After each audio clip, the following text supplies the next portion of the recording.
Maayong hapon sa tanan. Salamat sa Dios no sa ikaduhang semana sa tuig. O kita nagapadayon laom sa iyahang dakong grasya kanato nga mulahutay kita karong tuiga sa tuig 2020. O hinaut unta usa sa ato ang mga tagaag yung pagtagad sa ato ang kinabuhi mao gayud ang pagpalalom sa ato ang relasyon diha sa Ginoo. Okay, so nagapadayon gyapon ang ato ang series mahitungod diha sa libro sa Mateo kapitulo 13 na ta. Nakatabok na kita sa pipila ka panahon nga atong tagaag pagtagad ang kapitulo 12 og nahuman na gyud nanata sa kapitulo 13 og diin kanisa nga panahon si Jesus naga-shift kung nilahi siya diskarte sa pag-communicate, sa pagpadayag sa kamatuoran. Nigamit na siya og kining ginatawag nga sambingay. Okay, sambingay. O kaning sambingay, of course, no, familiar ta ni kay daghang mga sambingay diya sa Biblia. O karong taknaa magasulti usa pa kog sambingay. Okay?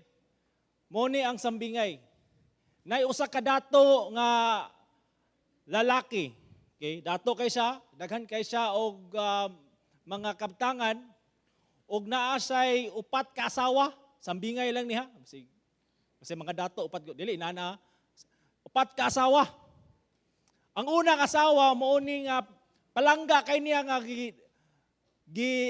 tagaan gyud pagtagad sininaan og sakto. Okay?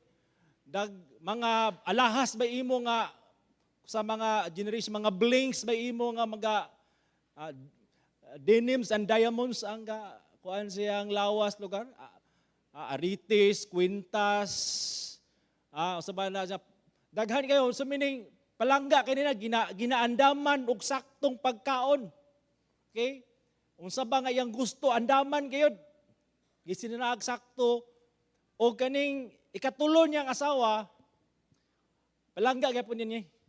Kay kini siya ang kani siyang asawa, gwapa kayo. O tungod sa iyang pagkagwapa muni ang kung naay party muni gina-display niya. Iyang gipasundayag nga tungod sa pagkagwapag niya, mahadlok gali siya nga kwaon ni sa uban nga mga mapintas nga layon diya sa palibot. So iya gini siyang gigwardyahan. Kaning ikatulong asawa niya. Nya kaning ikaduha niyang asawa, muni siya ang klaseng asawa nga iyahang matawag panahon sa pangangailangan. Okay? Di gid siya modili gyud, meaning atimado kay siya. Okay? O uban yang mga panginahanglanon naa siya in times of need. Kani nga ikaduhang asawa. Ang unang asawa mo ni siya yang asawa nga mo'y nagpalambo siyang negosyo, naga-manage, nagahatag kaniya sa saktong pagtagad, giatiman siya pagtarong, pero ang nakaapan lang kay wala na niya ni higugmaan ni nga asawa. Wala na gyud. Og niabot ang panahon na kaning dato nga lalaki tiguang na siya. Tiguang na siya og hapit na siya mamatay. So kay hapit naman siya mamatay, kay pangtawag niya ning upat niya kasawa, ingon siya nga ako hapit naman jud ko mamatay. Madto na kuslubnganan niya lonely kay ko dadto. Ako ra usa kisay gusto mo uban. Ana siya sa ikaupat nga asawa, ikaw, gusto ka mauban? Kani ikaupat nga asawa, italikod nagkalit. Di ko. Ikatulo niyang asawa, ikaw, gusto ka mauban? Di ko, mangita kong lain. Sa ikaduha niyang asawa, ngayon siya, ikaw, lonely kay ko sa lubnganan, ako ra isa, uban ni ko be. Ana ang iyang ikaduhang asawa, ang ako ra yung mabuhat nimo is pag-andam lang yung St. Peter, kaning Golden Heaven, pagplastara gyud. Mura gid na akong mahatag pero grabe na po kay naubanan ka sa lubnganan. Di na po ko ano. Dayon nitulo yang luha og niingon naikalit niingon sa ako ubanan ti ka. Naglingi-lingi tong kuan dato nga lalaki. Uy, nakita niya ang iyang unang asawa. Niwang na kayo. Ang atong word is mangkay na kayo. Why atiman? Pero anda muuban siya sa kamatayon. Og mo na tong istorya. Tama na to. Nya, ngulit na ta. Sige. Kumana, bye-bye. So, bitin mo? Ano bitin mo, no? Kung gusto niyo manunggan ang sugilanon, humananing wali. Kay para masabta na to unsay meaning ato nga parable. Okay, ako isulti unya. Kay mo man kay ako ni humanon basig manay ato na ta. Now, kaya muna siya akong pag-closing. Nya. No, nana ang parable. Okay? Naay istorya pero naay meaning, hidden meaning. Natoy meaning. Okay? So akong point ani karon is this. Si Jesus Christ karon nagasulti ka siya karon og mga sambingay. Mga pagtulunan. O nga kanisa nga mga sambingay series of mga parables sa iyang gipangsulti. Ang una nga parable nga iyang isulti is the parable of the sower. No, para sambingay sa magpupugas matod pa. Unya atong isgutan karon ngano man kaning topic nga gitawag og ang susi sa pag-ila kang Hesus. Okay? We can know Jesus. And sometimes God, si Hesukristo nagahatag siya lahi-lahi nga pamaagi aron mailhan siya. Ang buot pasabot ana ang iyahang kamatuoran because Jesus is the truth. Susi sa pag-ila. Tingali sa inyo, na mo una-una, inani ang pamagi sa pag-ila kang Hesus. Mapil kog wider group, apil kog 3:30 nga panimbahon, basa kog Bible, uguban pa. Yes, it could be, no? Nga usa na siya sa mga pamaagi nga imong mailhan si Hesus, pero naapagyoy mas lalom nga kuming kag susi ba? Nga ma-unlock gayud ang treasure. Unless naay susi, di gyud nimo ma-unlock ang kaning treasure of truth sa pulong sa Ginoo. So ang susi sa pag-ila kang Hesus kay hinatunta nga karong tuiga mas mulalom, mas mulig-on pagyod ang atong pag-ila sa atong Ginoo og manluwas. Nasugdan nato ni.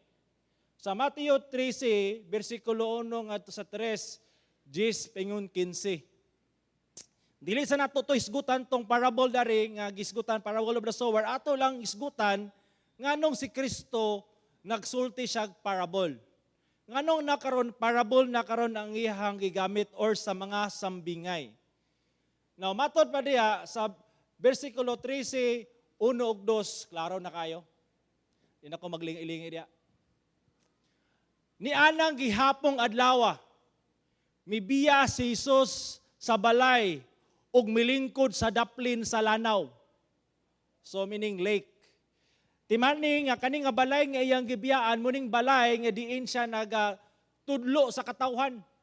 Og sa previous mga verses sa katapusang chapter sa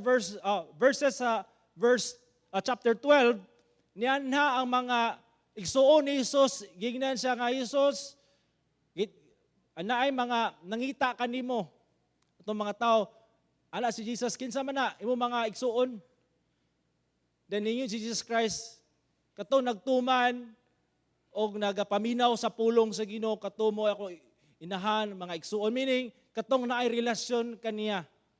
No ang point ani pag human ato nagsulti niadto siya sa lanaw or lake nilingkod siya dadto kay ngano dadto plastada kayo ba dili igang meaning na hamugaway o gusto siya nga maka-communicate og tarong. Kaya nga naman atong panahon na wala pa ba amplifier, microphone. So gusto siya nga, once nga musulti siya, madunggan kayo sa kadaghanan. Okay, nato siya sa lake or lanaw, unya, tungod sa daghan kaayong mga tao, nga mi alirong kaniya, meaning, gipalibutan siya tao, daghan yun. May mani ato karon kay plastada ta, pero kato ka time is daghan gyud nag-alirong kaniya. Gusto maminaw siya ang mga gipangtudlo. Misakay siya sa usa ka sakayan, okay? Ditindog siya murag iyang pulpit lugar. Milingkod siya dadto samtang ang mga tao nagtindog sa daplin sa lanaw. Dayon ingon siya, migamit din siya mga sambingay. Kung imong tanawon sa mga previous nga mga chapters, si Jesus Christ is direct sa mutudlo. Pag hinulsol kamo, tuo kamo, ako ang anak sa tao, meaning daghan ka siya revelation after revelation, gipaayon niya ang mga masakiton, nagwali sa pulong sa Ginoo, direct to the point. Apan taliwala niya ng tanan, daghan gyapon mi reject siya, mi salikway kaniya sa iya mga mensahe. Wala gyud mo to, tig-ak kay kasing-kasing, labi na ning mga Parisiyo, guban pang mga Hudiyo. So kaning nga time, si Jesus Christ is nag-shift siya sa iyang teaching methods, matod pa sa mga professional nga mga panulungan, o nagamit siya karog mga stories. Okay, mga sambingay. Dayon, ang point ani is this. May gamit siya mga sambingay aron pagtulo kanilag daghang mga butang. Daghan sa gusto i-share mga espirituhanong mga butang, mga tinagong butang sa Dios apan gusto siya nga makuha gyud. Mga treasures of kanabitong truth apan of course it needs a story para magets gayud. Pero atong tanaon sa iyang pagtudlog sa bingay. Matod pa dari ato sang sabton unsa ning parable. It literally means throwing alongside. Its all definition is an earthly story with a heavenly meaning. Comes from the Greek word parable. Okay? So muna siya ang point dia. Kalibutanong istorya nga adunay langit nun nga kahulugan. Okay, padayon ta. Sa verse 10. Unya ang mga tinunan miduol kang Hesus ug nangutana kaniya nganong sambingay man ang imong gigamit sa pagtudlo kanila. No, timan ni Jesus Christ after yang gisulti katong gitawag nga parable, na curious ang iyahang mga disciples. Kanong nilahi naman lagi magtutudlo ang imong approach sila, nganong sambingay naman ang imong gigamit. Sa una lagi kay direct to the point lagi ka. Wala lagi to stories. Karon lagi kay sambingay naman. Sinaay ginatawag lugar nga curiosity, no, ang iyang mga disciples o gisulti ni Jesus Christ ang rason ana nganong sambingay na. Duha ka kahulugan sa mga sambingay ni Jesus. Adunay duha ka kahulugan, meaning nganong sambingay na ang gigamit ni Jesus. Okay? Ang mga tinago mahitungod sa paghari sa Dios gipadayag na kaninyo apan wala ipadayag kanila. Okay? Naay mga butang nga mga tinago mahitungod sa gingharian sa Dios nga pinaagi sa sambingay mapadayag kaninyo. Apan mogamit pa kog sambingay para matago pod ang kamatuoran sa Dios kanila. So duha ka point. Okay, ato nang isgutan. Naggamit ako og mga sambingay sa akong pagtudlo kanila kay nagtan-aw sila apan dili sila makakita. Namati apan dili makadungog ug dili makasabot. Kuyo kay na ba? Kung sa may ibot pasabot day ana. Now, sambingay na ang akong gigamit kay kani mga tawhana makadungog siya pero di kasabot. Makapamati sila pero di kadungog. Meaning, ang ilang understanding is tama lang lugar sa story pero wala nila masabtan ang hidden meaning, the treasure of truth, ana nga sambingay, nga exclusive lang ni Jesus Christ ipadayag sa iyahang mga sumusunod or sa iyahang mga tinunan, di ba? Ato pa ginang masabtan. Duha ka rason sa mga sambingan ni Hesus. Pagtabon sa kamaturan, sa gingharian, sa mga nagdumili sa pagtuo kang Hesus. No, timan naay mga tao sa iyang context ani nga time nga, di ba? Sa wala pa siya nagamit og mga sambingay, tig-an na gyud og kasing-kasing.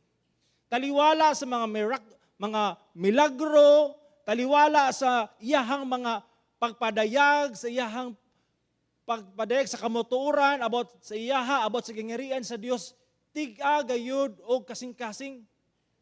Tungod sa katiga silang kasing-kasing, dili gyud sila mutuo. Di gyud sila mo acknowledge nga si Kristo ang maluluwas, si Kristo ang Ginoo. To the point that Jesus Christ is actually using sambingay as a form of judgment sila. Usa ka na, ato na isgutan. Okay? Si Jesus migamit og mga sambingay aron pagsugilon ining mga butanga ngadto sa mga tao. Wala siya gisulti kanila bisag unsa nga dili pinaagig sambingay. Okay? Gihimo niya kini aron matuman ang gingon sa propeta, mugamit ako og mga sambingay sa akong pakigsulti kanila, sugilan ko silang mga butang nga wala pa hibalui, sukad nabuhat ang kalibutan. So naaday mga butang, mga kaigsunan, nga wala ginato na hibaluan. This is a mystery. Okay? Unless God reveals it to us. Di gid nato masabtan. Ang kuno na lagi nato na nga dili tanan nga naa sa Biblia masin pag nibasa kag Biblia masin pag unsa pa imong gamit diha nga mga dictionary, unless there is a revelation from God, you will not understand it. Okay? Sambingay usa ka porma sa paghukom sa Dios. Muna na siya. God or Jesus Christ used a parable as a form of judgment sa ilaha. Kung imong tanawon sa 2 Samuel 12, okay? Kasi kani nga time si David, King David, okay, instead nga magira siya, nasa karon siyang palasyo. Sa siyang palasyo, kanana siya, murag wa siya lingaw, pagtanaw niya sunahan, na naligo nga babae, ma-merge kayo. So, wa man siya murag tag natintalo na attract siya atong babae, nang utana, kinsa man tong bayhana? Si Bathsheba na. Chicks lagi. Siya nga, sir, asawa ra ba na si Mohang Kwan, sir, commander? Tawag siya dire. Igna, si Haring David nagpatawag kang nimo. Kuyaw na. Kumikag Haring David. Hari biya, so diduol gyud taon si Bathsheba, okay? Na private meeting. So ato nga time, to make the long story short, si David nakakommit og dakong sala. Pagpanapaw. Okay? So muna siya, dakong sala na atubangan sa Dios no nga ang asawa sa laing tao imong gi angkon. Nya to the point pag yun kay ngani, siyempre nagbuhat sa dili maayo, namunga pag yun. Yan naman, naburos ang babae. O niya kay naburos sa mga babae, gusto niya tabunan ang sala, so gipatawag niya katong iyang bana nga makikilawas sa iyang asawa, pero katong bana dili ko, kay yahay ba nako? Ako makauban dito sa field, nagigira ako lugar nga, nagiyahay dire, di ko. So, to make the long story short, wa gyud, kahit ikagulo, ana si David, sige, tignan niya iyang mga tao, kung magira kita, kaning tawhana bitaw, kining asawa ni Bathsheba, ibutang sa front line ha. Ibutang na sa front line, o niya, kung mo-attack na gali, sulong mo, niya, pag nag-una-una na siya, atras din mo. Para, sigurado agad. So, meaning, ang point ni David, siya gusto nga kaning tawhana mabuhi. So, unsa man po na siya? Murder na. So, gikan sa adultery, na yung murder. O niya, nagununa si David nga, wala may nakakita. Yes, murabi ito, way nakabalo kay siyempre, natabunan lugar niya ang iyang sala, nga, muragi pa-appear lugar, nga katong kamatayon. sa asawa ni Bathsheba or sa bana ni Bathsheba is an act of war. Mura ba katabi tong Iranian nga gitirahan tong kwan, tong eroplano dito sa passenger plane nga ilang gipasanginlan kay, di ba? Amerika man to. Tungkol man to sa Amerika mo nang amotong nakan. So ana ba? So akong point is murag lugag nakaikyas, nangitag lusot. Pero ana si Samuel. Okay? Niduol siya kang David. After mga pila ka months na ni or years, nagsambingay dayon si Samuel. Ana si Samuel. David, nako isulti kanimo. Pero wala siya ingon nga sambingay ni. Wala na siya story, nako isulti si mo ba. Naiusa ka dato kayo nga tao, daghan kay karniro. Nilibo ang karniro. Nya panahon sa birthday na okasyon, silang balay, nasa'y silingan nga ang iyang karniro usara ka buok. Unya panahon sa okasyon nga kading daghan kay karniro katong iyang silingan nga usara ka buok ang karniro, ang iyang natripan David, ang katong karniro siyang silingan giihaw. Unya ana din si Samuel, unya unsaon man nato, unsa may dapat buhaton aning tawhana nga daghan kay karniro nganong mamaong karniro siyang silingan giihaw man. Asa ahok man to na kung mahimo patyon. Gistritan dayon ni Samuel si David, ikaw to. Na-realize din ni David nga, uy, dakong sala. Adunay paghukom. Nakita na to diri nga gigamit no ni Samuel ang sambingay to judge si David. Actually, it was God who judged David. Gigamit lang si Prophet Nathan. So, sa may point, ani nga mga kaigsunan. Ang Ginoo magagamit og mga pagtulunan sa Biblia to judge the people, including kaning mga sambingay. Ang sambingay ni Jesus usa ka paghukom sa para sa kadtong nagdumili pagtuo sa pulong sa Dios. Para dili sila makasabot, para dili sila makadungog. Makadungog sila pero dili sila makasabot, makakita sila pero dili nila makita ang kamatuoran. Makabati sila pero di cannot feel it. And bisip pag unsaon di-explain, di gid sila kasabot nga naman. God has closed their spiritual ears and understanding to the point nga dili na gid sila makapamati, makadawat sa revelation sa Ginoo sa ilahang kinabuhi. Unsa may application ana?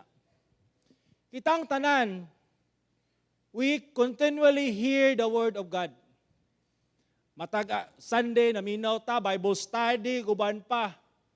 Pero nagid kanatong rabitaw taman lang gyud sa pagpaminaw, di gyud rabitaw wagid gidawat ang kamaturan. Nakabalo sa kamaturan, pero wala gid dawata ang kamaturan ug wala gid tuuhi ang kamaturan. Nagpadayon gyapon sa pagbuhat unsay dili maayo sa matas Ginoo. Okay? Unsay dili gusto sa Ginoo gipadayon gyapon taliwala na sa mga kamaturan, mga pagtulunan nga imong nadawat. So na judgment ana. To the point nga tungod sa katig-a sa imong kasing-kasing, tungod kay gipatig-a gayud ang kasing-kasing,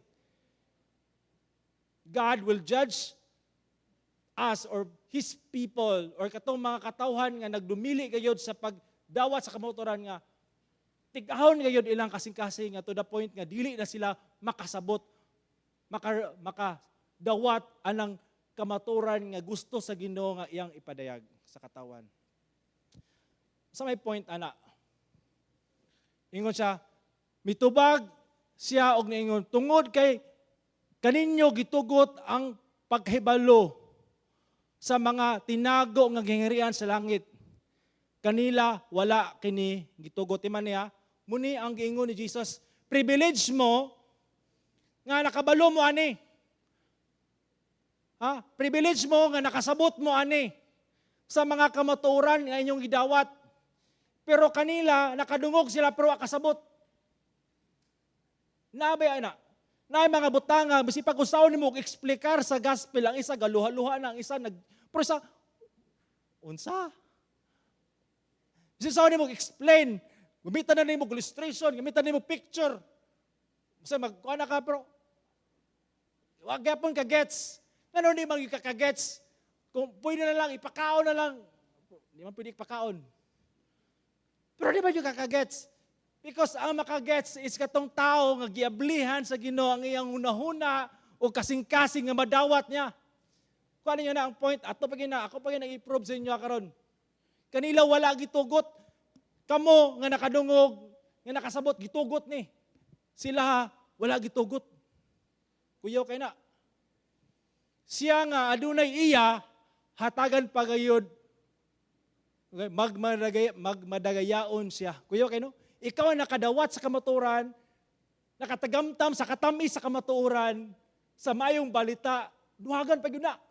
Hala, patambukon pa yun ka, timanon ka. Siya nga walay iya. Bisan ang anaakan niya, kuhaon pa yun, kuyaw kayo. Meaning, ato na may isgutan niya. Ang maong panahon, si Jesus nagpasalamat. So muna siya no, ang reference. Balik ta sa verse 11. Okay? O panahon ni siya diin si Jesus Christ iyang gisugo iyang 72 disciples sa pag-evangelize, sa kanabitong pangabog, sa madawtang espiritu, pagsulti sa mayong balita. Unya kay nagmalipayon sila. They're rejoicing. Muna naghatag sila karon og report sa silang master. Then si Jesus Christ kabalo mo muna yang gisulti. Nagpasalamat ako kanimo amahan. Nakapasalamat si Jesus Christ sa kadaugan nga nahitabo ani sa mga disciples. Ginoo sa langit ug sa yuta nga kining mga butanga gililong nimo sa mga maalamon. Hala ka. Nanay mga butang nga gililong sa Ginoo, gitaguan sa Ginoo ug wala niya gipadayag sa mga maalamon. Okay? Og hait og salabutan og ipadayag hinuon nimo ngadto sa mga kabataan. Dili ni siya bata nga murag kuan kun dili kanang naay kagutom, naay innocence, naay bitaw murag people who needs the word of God, the truth. Okay? O amahan, kay kini mauman ang imong gikahimutan. Ang tanang mga butang gitugyan kanako sa akong amahan ug walay makaila sa hingpit kinsa ang anak. Timane, notice this, walay makaila kang Hesukristo gawas sa amahan. Ug walay makaila sa hingpit kinsa ang amahan gawas sa anak. Kay bisan kinsa nga buot sa anak padaygan sa amahan. So therefore, God has chosen people to reveal Himself. Ngayang ipadayag kini nga kamatuoran.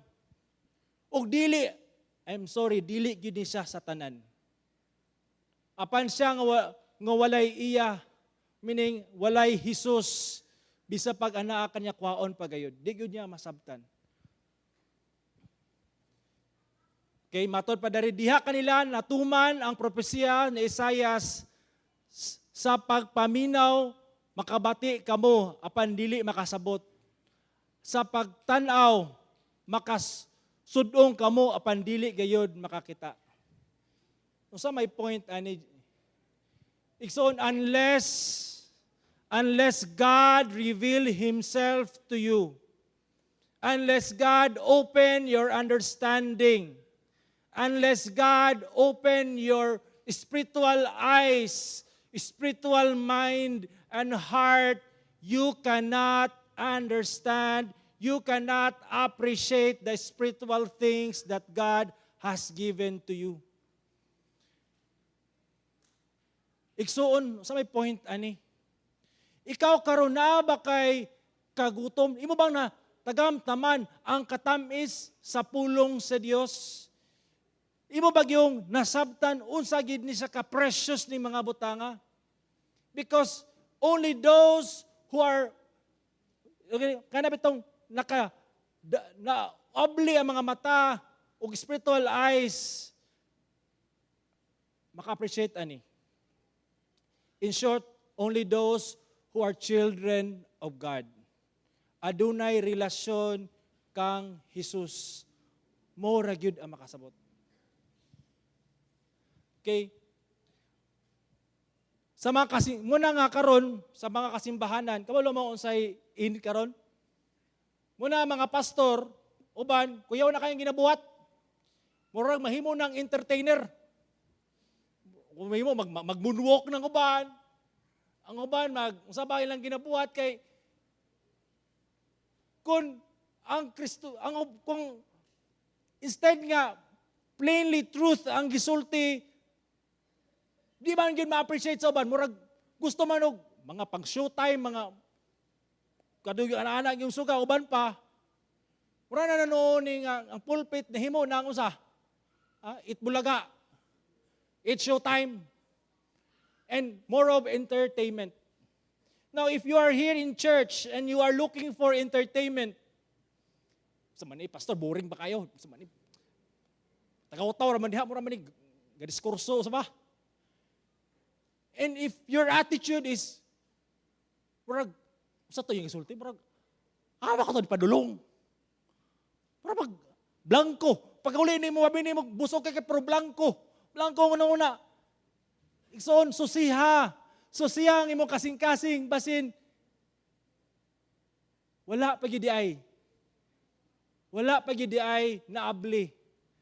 Ang imuhang espirituhanong mga mata, espirituhanong dalunggan para makadungog sa o maka-appreciate sa katamis, sa kalami, sa kamaturan ni Jesus sa iyang maayong balita. And I hope that this year 2020, we must always treasure those truths that God will reveal to us. And manambok ta ba ang atong espirituhanon tungod sa iyahang kamaturan nga atong nadawat, makaingon ka, praise the Lord, mo na gini. This is it. Okay? Ikaduha, nganong sambingay ang gibuhat ni Jesus, pagpadayag sa kamaturan sa gangharian sa mga magtutuo ni kang Jesus. Bulahan gayod ang inyong mga mata. Hoy, mga kaiksunan, inabulahan ka. Natapad yung bulahan. Bulahan ka. Bulahan ang imong mga mata.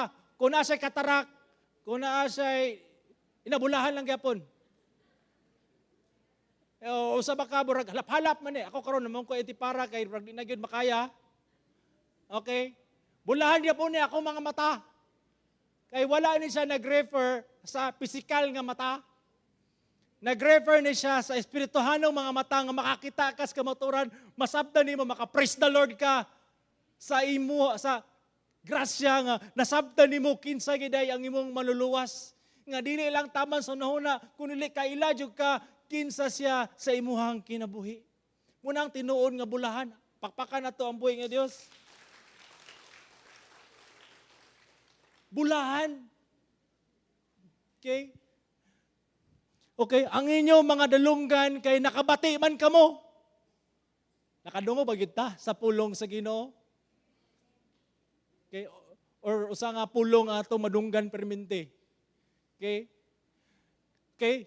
Ug wala siya magsulti kanila nga dili pinaagig sambingay apan kauban sa iyang mga tunan sila ra gisaysay niya ang kahulugan nining tanan. So mga kaigsunan, gipadayag ni Jesus Christ ang sambingay sa kadaghanan pero ang pag-explikar ani siyang mga disciples sila ra. Close kay sila. Gisaysay niya ang mga kalangitnong kahulugan niini. Ug sa mingon kanila apan kamo unsa may inyong isulti. So ani nga time karon? Illustration lang nako niya sa Matthew 16:15-16. Now si Jesus daghang mga lugar, mga ginatawag ng mga balita mahitungod kang Hesus. Sa katawan niya, siya daw si John the Baptist, siya daw si Elijah. Then gipangutana din ni Jesus Christ ang iyang mga tinunan. Unya ka mo, unsa man inyong panglantaw kanako? Ana din si Peter. Ikaw mao ang Kristo, ang anak sa buhing Dios. Ani nga tayo, si Peter nakakuha lugar, naka-score. Okay? Kaniya misulti si Jesus nag-ingon, bulahan ikaw, Simon. Kuya kay na, katong deklarasyon, no, pag ikaw mo ang Kristo, anak sa buhing Dios, declaration siya, dili lang to declaration of knowledge, but it is a declaration nga mogyod ang pag-ila, nablihan ang mata ni Peter. Kinsa gayud si Jesus, kaya uban wa kita, ni kipakita nagmilagro, gipang-ayon na ni Jesus Christ ang mga buta. Pagtanaw nila kang Jesus Christ, anak gyapon karpentero, di sila makatuo. Gibanhaw na ang patay, pagtanaw niya po nila kang Jesus, wala anak pa ni Maria. Pero si Peter, lahi ang panglantaw kang Jesus, mas deeper because when he saw Jesus Christ, it's more than just a man, he is God himself. God in the flesh. And that's why Jesus Christ said, bulahan ikaw, Peter. Bulahan ka. Kaya nakakita ka, nakadungog ka, nakabati ka, kinsa ang anak sa tao. Pero nga naman, dili unod ug dugo ang nagpadayag kanimo. Kani sa Peter, sultiante ka, kani nga imuhang pagpadayag, dili ini imo-imo. Ayaw pagununa nga, kani siya, ayaw pagununa nga salagma ni. Peter, kundili ang akong amahan, nga anaa sa langit, okay? O kundili ang akong amahan nga anaa sa langit. Kinsay nag-reveal kang Peter? Kinsa si Jesus Christ, amahan nga anaa sa langit. Woo. If you receive Christ as your Lord and Savior, more than just confession sa imong mouth, more than confession sa imong usaba ka na sa uban, but more than knowledge, but it is really a declaration of your true faith in Christ, and you trust Him, and you depend on Him, and you rely on Him, you love Him. It is because God reveals to you who Jesus is sa imuhang kinabuhi. Ito bakpakan ng Ginoo. O makaingon yung kasi mong kugulingon, to God be the glory. To God be the glory. Salamat kay Lord. Kaiblihan ni mo ako mga mata, Lord. Praise the Lord. Makaingon dyan ka na. Kay kanig tanan, dili din siya. Gikan sa ako, kung dili, gikan sa Ginoo. Sultian ta mo mga kaigsunan, daghan kayo, mga seminary professor, mga theologian, uban pa, nagtulo na gali uban sa seminary, niabot niya pang panahon, gigagsilikway nila si Jesus Christ, o nagbuot-buot na nun sila tudlo, ni sukwahi. Makapangutan ako. Krapi naman yung kini sila. Tiguludyan na, nag-study Bible, pero gidinay gyapon si Kristo. Hala kaigsuon, dili din ni siya pa eskwelahay o kaning 5 years, 10 years sa seminary. Dili din ni pamimorasay og Biblia. Unless God reveals Jesus to you, you cannot know Jesus. That's why praise the Lord that you have tasted the goodness and the faithfulness of God in your life because you have known Jesus sa imong kinabuhi. Pakpakan na to ang Ginoo. Isuon mo ni, kadto lang padaygan sa kamotoran ni Jesus. Diha sa balaang kasulatan, maoy nakaila kaniya. Ikson okay man ang ato ang pag-memorize ng ato mga bata o mga memory verse. Si Amira karon among ginapraktisan, God is love. Sige manak. Kuan gina siya, tuluan. Apan ang atog yung prayer no, is Lord tabangi ang akong bata. Lord nga muda ko nga makailagay yun kanimo. Nga dili lang sa una-huna, dili lang sa iyang kasingka. Usaba ko dili, deeply, He knows you more than just Jesus sa stories, sa nakita sa mga sa sinihan, na stories natunan diya sa kanang Sunday school, but personally, Lord, she will know you because only then He could have that appetite of tasting the truth of the Lord Jesus Christ, and she will grow deeply in her relationship with Him, siyang Savior. And I hope, no, akong tingwa sa year 2020, that all of us will grow. Now, karon, sigutan na tutong parable ganina, as a closing. Ano pa mo diha? Okay. Ato naman, nga katong parable, di ba? Usara gyud katurang kaning ikaapat nga asawa ni Biya, ang ikatulong asawa ni Biya, ang ikaduhang asawa ang iyahang mabuhat ra gyud is pag-andam og St. Peter o Golden Heaven siya. Ang unang asawa mura gyud ang niuban niya sa kamatayon. Igsoon, ang hidden meaning ato nga parable is this. Ang fourth wife katong gidayan-dayanan, gisininaan kuan og alahas is the physical body. Gipakaon, giatiman, pero kung mamatay mo naman, biyaan, wa gyud. Hindi mo mauban hantod sa kahangturan. Ang ikatulong nga asawa is mga kabtangan sa kinabuhi, nga mahalok ta nga mailog sa uban, nga atong gitagag pagtagad panahon atong gihaguan, pero panahon nga mamatay, di man gyapon mauban. Ang ikatulong asawa is muni sila ang mga parinti, mga anak, mga asawa, nga ang ila ra gyud mabuhat sa imuha or sa tuwa humanta mamatay is andaman ra gitag St. Peter o Golden Heaven. Andag biskwit o kape. Pero di gid sila mauban. Kay imo man ang panahon na. Kaning ikaapat nga asawa, muna ni siya igsoon. Nga mauban gayud sa ato ang kamatayon is ang ato ang kalag. Pero sad to say, muna siya ang wala kay giatiman. Niwang na kayo malnourished. Wa gyud. Pero muna siyang anda mo uban sa tuwa. Igsoon, kumusta man ang imuhang kalag? Kumusta man ang imong relasyon sa Ginoo? The only thing that would last forever is your soul. How is your soul?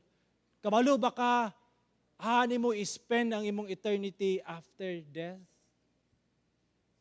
Do you know that Jesus Christ died for you on the cross? Paid the penalty of your sin. He rose from the dead. Ingon siya, ayaw kamo kabalaka, kaya ako magandag dapit alang kaninyo. Muani ako ukwaon kamo.